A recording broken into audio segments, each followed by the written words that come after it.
Nakakamiss parang lutong Pinas. Lasang korupsyon. Hi guys! For today, samahan niyo ako. Magluluto ako ng munggo or ang tawag sa amin dito, balatong. So, simulan na natin. Ayan, ang unang step na ginagawa ko, nililinis ko yung munggo. Parang hinuhugasan ko siya. Paano pag nagsasaing? Parang 3 hugas. Tapos bago ko siya pakukuluan. Ayan guys, papakuluan lang natin yan hanggang sa malabog yung munggo. So mga siguro 30 to 45 minutes check natin. Habang pinapakuluan natin yung munggo, ay magagayat muna ako ng mga gagamitin natin. So meron ako ditong bawang, sibuyas at saka 2 kamatis. Tapos meron din ako ditong baboy. So ito is liempo.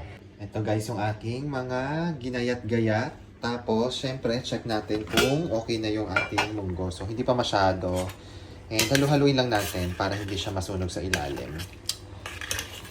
Ayan. Wait lang tayo. Medyo matigas pa eh. Ayan. Pag ganito na itsura niyan, pwede na yan. Tapos, start na tayong maggisa. And start na tayo na pagluluto. Sa mainit na mantika, lagay lang natin yung ating bawang. Tapos, sunod na rin natin tong sibuyas. Yes, magkasabay na.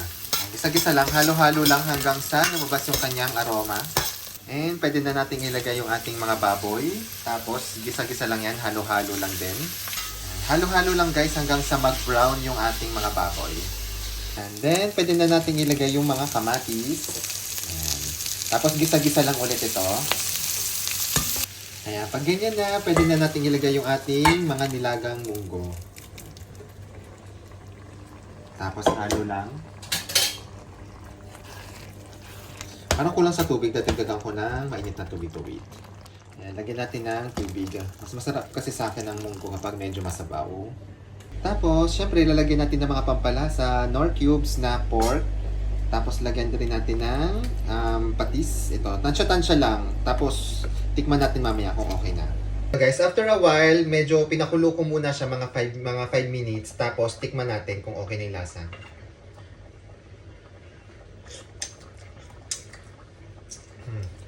Okay lang, kaya lang parang kulang sa akin sa alat. So, dadagdagan ko ng patis pa. Yan. Tapos, pakuluan lang natin to and then dapat okay na to.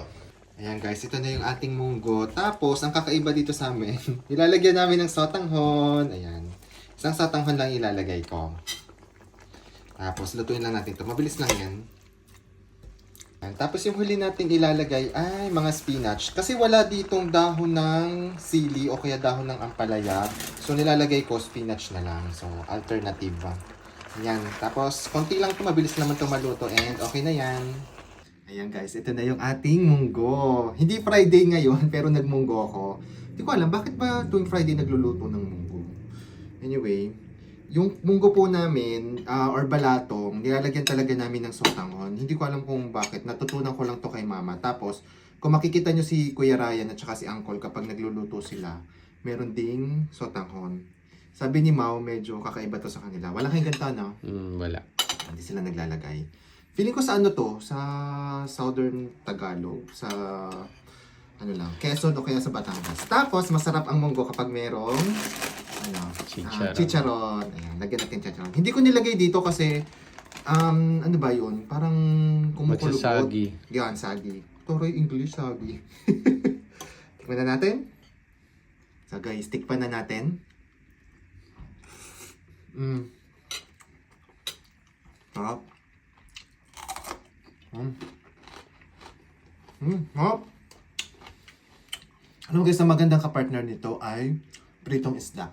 Galunggong. Kaya lang walang galunggong dito sa Guernsey. Pero, nonetheless, okay naman. Ang sarap at saka nakakamiss. Parang lutong Pinas. Lasang korupsyon. Charing. ML lang, joke lang po. So, ayun, kain muna kami and thank you po.